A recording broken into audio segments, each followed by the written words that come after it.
Hello everyone, अपना reaction पर आपका स्वागत है। आज हम जिस वीडियो पर रिएक्ट करने जा रहे हैं उस वीडियो का टाइटल है मानवता पर बड़ा संकट आ रहा है, सिर्फ एक उपाय योजना जरूरी है। तो देखते हैं किस तरीके की वीडियो है ये। और अगर आप न्यू है चैनल को सब्सक्राइब कर दीजिए, लाइक कर दीजिए, शेयर जरूर कर दीजिए। तो इसमें जो गुरु जी हैं, साधु गुरु हैं, वो कुछ उपाय बता रहे हैं, तो पूरी वीडियो देखिएगा, ठीक है। तो वीडियो को शुरू करते हैं। साइंस और टेक्नोलॉजी के सशक्तिकरण के इस समय में अगर हम अब भी मजबूरियों और स्वाभाविक प्रतिक्रिया से काम करेंगे तो हम कुछ ही समय में एक दूसरे को मार डालेंगे। यह लगभग वैसा ही हुआ कि पहला विश्व युद्ध हुआ, दूसरा विश्व युद्ध हुआ, तो तीसरा विश्व युद्ध भी होना ही चाहिए।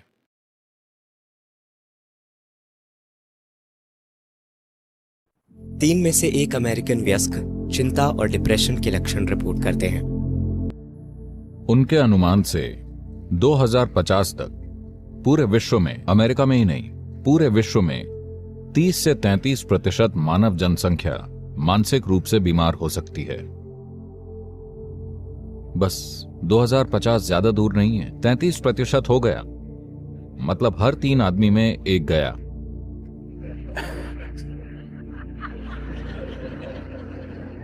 क्यों हम इस तरफ जा रहे हैं? क्योंकि हम जीवन की बुनियादी बातों का पता नहीं लगा पा रहे हैं। हम खुद को सही तरह से रखना नहीं जानते। हम सोचते हैं कि हर चीज का समाधान बाहर है। नहीं, ये एक संपूर्ण जीवन है। इसमें वो सब कुछ है जो आपको स्वस्थ, अच्छा, संतुलित, खुश, आनंदपूर्ण बनाता है। इसमें हर चीज है, ये हर चीज के साथ आता है। बात बस यही है कि हम इस तक पहुंच नहीं पा रहे हैं क्योंकि ये कहीं भी नहीं सिखाया जा रहा है। हर चीज को फैशन में बदला जा रहा है। अब लोग खुदकुशी की महामारी की भविष्यवाणी कर रहे हैं, जैसे कि मानसिक रोग की महामारी काफी नहीं थी। 2021 में भारत के इतिहास में 2021 में सबसे ज्यादा हुई हैं।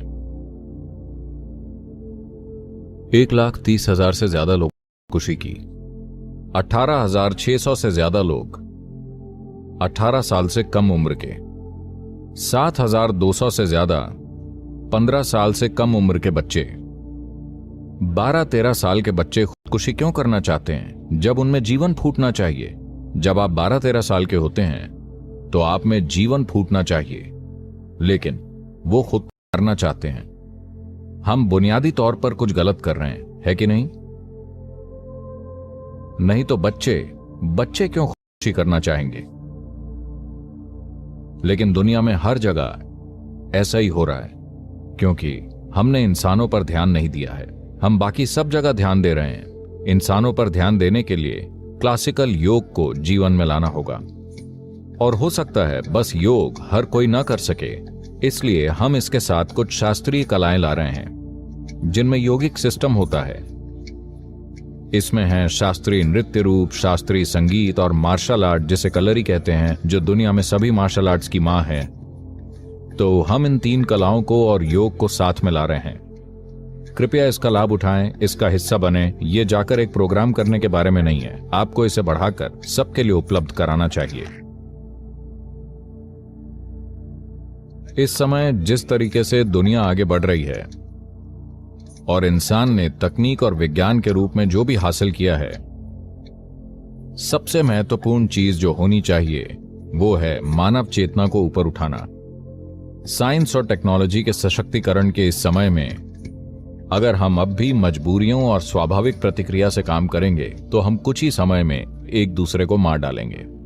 दुनिया में लोगों ने अभी से बात करनी शुरू कर दी है जैसे कि ये स्वाभाविक चीज हो कि तीसरा विश्व युद्ध होने वाला है। लोग इसके बारे में बात कर रहे हैं, न्यूज में भी ये चल रहा है। यह लगभग वैसा ही हुआ कि पहला विश्व युद्ध हुआ, दूसरा विश्व युद्ध हुआ, तो तीसरा विश्व युद्ध भी होना ही चाहिए। क्या हम पागल हैं? अगर हम तीसरा विश्व युद्ध करते हैं तो हम पागलों की पीढ़ी हैं, हाँ या ना? क्योंकि इस तरह से समर्थ होने के बाद अगर हम ऐसी कोई कोशिश करते हैं तो जो हम पर होगा वो बयान नहीं किया जा सकता। इसलिए योग की जरूरत है। योग का मतलब शरीर मोड़ना और घुमाना नहीं है। योग मतलब भीतर की ओर मुड़ना, खुद के स्रोत को पाना, अपने भीतर की उस बुद्धिमत्ता को छूना जो मानसिक और शारीरिक प्रक्रिया से परे है। ऐसा ज्यादा से ज्यादा लोगों के साथ होना जरूरी है। बड़ी ही इम्पोर्टेंट बात कही है गुरु जी ने, और ऐसे ही मतलब इन्होंने ऐसी बात नहीं कही, क्योंकि आजकल ये हो रहा है बहुत ज़्यादा। क्योंकि हम जो है जैसे योग हो गया, इनसे बहुत ज़्यादा दूर जाते जा रहे हैं। लेकिन अब भारत में जैसे जागरूकता बढ़ रही है, रामदेव जब से आए, रामदेव बाबा, तो तब से योग का काफ़ी ज़्यादा प्रचलन हो गया। इससे पहले कभी योग का मैंने कभी नाम नहीं सुना था, क्योंकि हम जब छोटे छोटे से थे या फिर बड़े भी हो गए थे तो हमने कभी योग का ज़्यादा नाम नहीं सुना था। लेकिन जब रामदेव बाबा ये आए हैं तो उसके बाद में फिर योग का ज़्यादा प्रचलन हुआ है, और भी जो गुरु हैं उन्होंने भी काफ़ी ज़्यादा इसका प्रचार किया है। क्योंकि इससे क्या है कि योग से आपकी मानसिक शक्ति, मतलब मानसिक शांति आपको मिलती है, ठीक है। क्योंकि ये जो अब इतने ज़्यादा जो बच्चे हैं बहुत जल्दी डिप्रेस हो जाते हैं, उनको कोई सॉल्यूशन दिखाई नहीं देता, तो उनको, क्योंकि लाइफ, देखो प्रॉब्लम्स हर किसी की लाइफ में होती है, चाहे बच्चे हों, बूढ़े हों, बड़े हों, कोई भी हो, हर किसी की लाइफ में होती है। लेकिन जो बड़े होते हैं ना, वो तो उनको थोड़ा सा तजुर्बा होता है, अनुभव होता है लाइफ का, तो वो थोड़ा सा कम बच जाते हैं। लेकिन जो बच्चे होते हैं ना, उनको लाइफ उनकी शुरू ही होती है उस वक्त पे, तो उनको एक्सपीरियंस नहीं होता है बिल्कुल भी, और वो बहुत जल्दी डिप्रेस हो जाते हैं, किसी बात को दिल पे ले लेते हैं, और वो जो है ऐसे स्टेप उठा लेते हैं। बहुत ज़्यादा मैंने देखा है, ये देखा क्या है, न्यूज़ बहुत ज़्यादा आती रहती हैं, आए दिन आती रहती हैं। और जैसे बच्चे, अभी आ रही थी एक न्यूज़ जिसमें कोटा में बच्चे जाते हैं पढ़ने के लिए, माँ बाप तो इसलिए भेजते हैं बच्चों को कि बच्चे हमारे सपने पूरे हों, बच्चे कुछ आगे बढ़ जाएं। लेकिन बच्चे पे इतना ज़्यादा प्रेशर आ जाता है, पता नहीं किस लेवल की वो पढ़ाई कराते हैं वहाँ के लोग, टीचर्स, की बच्चा इतना ज़्यादा प्रेशर में आते हैं कि वो आत्महत्या कर लेते हैं, मतलब वो सुसाइड कर लेते हैं। और उस पर दीवार पे काफ़ी लिखा हुआ, आई क्विट, तो मुझे माफ़ कर दीजिएगा। तो इस तरीके से, तो मेरा मानना ये है कि अगर कोई बच्चा इस तरीके से स्टेप उठाता है तो उसको अपने माँ बाप के बारे में एक बार ज़रूर सोच लेना चाहिए कि सिर्फ अगर आप इस लाइन में नहीं सक्सेस हो पा रहे हैं तो छोड़िए, आपकी लाइफ से बढ़ के कुछ नहीं है, क्योंकि लाइफ सबसे पहले है, ठीक है। लाइफ रहेगी तो आप और भी कुछ कर सकते हैं, ठीक है। और दूसरा, योग करना बहुत ज़रूरी है, क्योंकि योग से क्या है कि आपकी जो अंदर की जो ताकत होती है वो आप पहचान लेते हैं, बहुत ज़्यादा शांत मन हो जाता है, बहुत ज़्यादा। और मेरा मानना है कि जो पेरेंट्स बहुत ज़्यादा दबाव बनाते हैं बच्चों के ऊपर, क्योंकि पेरेंट्स को भी इतनी समझ नहीं होती। हम ये कहते हैं ना कि पेरेंट्स बहुत ज़्यादा, ये ऐसा नहीं है, क्योंकि ऐसा नहीं, वो उनको भी ज़्यादा समझ नहीं होती, तभी वो बच्चों के ज़्यादा पीछे पड़ जाते हैं। पेरेंट्स को भी समझना चाहिए कि वो बच्चे हैं, उनके अंदर, आप जब पेरेंट्स इतने सक्सेस नहीं हो पाए, मान लो पेरेंट्स क्या है 50% या 20 अपने टाइम में, और वो बच्चे से एक्सपेक्टेशन रखते हैं कि उसके 100% ही नंबर आएंगे। भैया आप ही से पैदा हुआ है वो, ठीक है, आप उससे इतनी एक्सपेक्टेशन कैसे रख सकते हैं जब आपके खुद के इतने कम नंबर आए हैं, 50 पे अटक गए हो, 40 पे अटक गए हो, 60 पे अटक गए हो, आप कैसे उससे कैसे, तो वो IIT क्लियर कर ले, ठीक है, गॉड गिफ्ट होते हैं, या फिर ज़्यादा पीछे नहीं पड़ सकते ना आप किसी के। और फिर अब सबका अपना इंटरेस्ट एरिया होता है, तो बच्चों को ज़्यादा प्रेशराइज करना ये बिल्कुल गलत है पेरेंट्स की तरफ से। क्योंकि पेरेंट्स, बच्चे तभी हार मान के मतलब वो सुसाइड करते हैं जब पेरेंट्स की तरफ से बहुत ज़्यादा दबाव आता है। और फिर पेरेंट्स को क्या रहता है कि फिर उनको कुछ नहीं, मतलब कुछ भी हाथ नहीं लगता उनके, फिर अफसोस ही रहता है। फिर वो कहते रहते हैं कि काश हम उसको समझ लेते, काश हम उसकी बात को मान लेते, तो फिर वो काश में ही लाइफ निकल जाती है।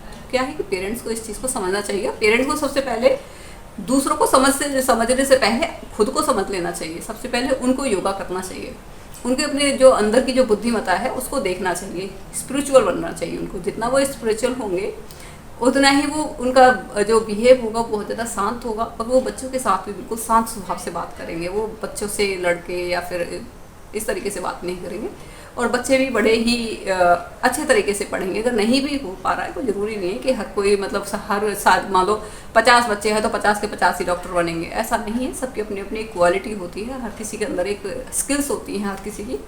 तो क्या है कि ज़्यादा फोर्स नहीं करना चाहिए, क्योंकि ये जो डिप्रेशन होता है वही होता है कि आप उस लाइन के इंटरेस्टेड नहीं हैं, आप उस लाइन में ज़बरदस्ती जा रहे हैं, तब जाके ये ज़्यादा प्रॉब्लम्स क्रिएट होती हैं। जिस लाइन में आपका इंटरेस्ट एरिया है उसमें जाइए, भले ही आपको 2 पैसे कम मिलते हैं लेकिन आपको मानसिक शांति रहेगी। और दूसरा, योगा करना बहुत ज़रूरी है, क्योंकि योगा करना सिर्फ शरीर मोड़ना नहीं होता है, ठीक है ना। बहुत से क्या है कि सभी तरह के लोग रहते हैं, योगा करना होता है आप अपने अंदर के वो उसको सही करना, आपके जो अंदर के ऑर्गन्स होते हैं उनको शुद्ध करना, नाड़ियों को शुद्ध करना, और अपनी अंदर की जो बुद्धिमत्ता उसको मतलब अपग्रेड करना, इसलिए योगा किया जाता है।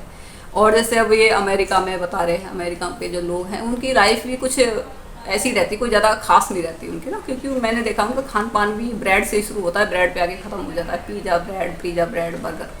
मुझे नहीं लगता इससे ज़्यादा कुछ वो खाते होंगे। यहाँ तो हज़ारों तरीके के खाने होते हैं, तो यहाँ तो इतना ज़्यादा टेंशन, लेकिन वहाँ का लाइफस्टाइल ऐसा ही है। तो लोगों को बहुत ज़्यादा डिप्रेशन होते हैं, भागते भागते ब्रेड ही खा रहे हैं या फिर कुछ भी है, तो फिर वो जैसे अपने आप ही बोल रहे हैं कि भाई 33% अभी लोग मर रहे हैं, फिर उसके बाद में इतने ज़्यादा हो जाएंगे। तो क्या है कि योगा करें। योग सबसे बड़ा, पहले कभी आपने देखा है कि कोई आत्महत्या करता था किसी प्राचीन काल में, या फिर हमारे पास में इतने वेद हैं या फिर कुछ हैं, कभी उसमें कभी ऐसा कुछ नहीं कि किसी ने सुसाइड किया, क्योंकि सब स्पिरिचुअल लोग थे। वो इतनी जल्दी हार नहीं मानते थे। ठीक है, लोग वहाँ क्या होता है कि दूसरे को देखते हैं कि ये तो बहुत जल्दी आगे बढ़ गया, मैं तो बहुत पीछे रह गया, उसी में डिप्रेशन में चले गए और ख़त्म, अपना काम ख़त्म कर लेते हैं। तो क्या है कि जब आप स्पिरिचुअल होते हैं, जब आप योगा करते हैं, तो आपको बिल्कुल भी फ़र्क नहीं पड़ता है। आपके अंदर से जेलस, द्वेष, ये सब चीज़ें निकल जाती हैं योगा करने के बाद में। आपके अंदर ऐसी कोई वो ही नहीं रहती। आप बिल्कुल एकांत, बिल्कुल शांत वातावरण, मानसिक बिल्कुल शांत हो जाते हैं। आपको फ़र्क नहीं पड़ता कि सामने वाला कितना बड़ा अमीर है या कुछ है। अपने आप से मतलब रखते हैं, अपनी खुशियों से मतलब रखते हैं, ना ही दूसरों के उससे जलन होती है। आप कभी इस चीज़ को अपना के देखिएगा, जो योगा करते हैं ना, वो लोग ना तो ज़्यादा किसी से जेलस करते हैं, क्योंकि वो अंदर से बिल्कुल शांत हो जाते हैं। उनके अंदर जो वैसे रहती, जो उथल पुथल चलती होती है ना, वो सब खत्म हो जाती है जब योगा करते हैं।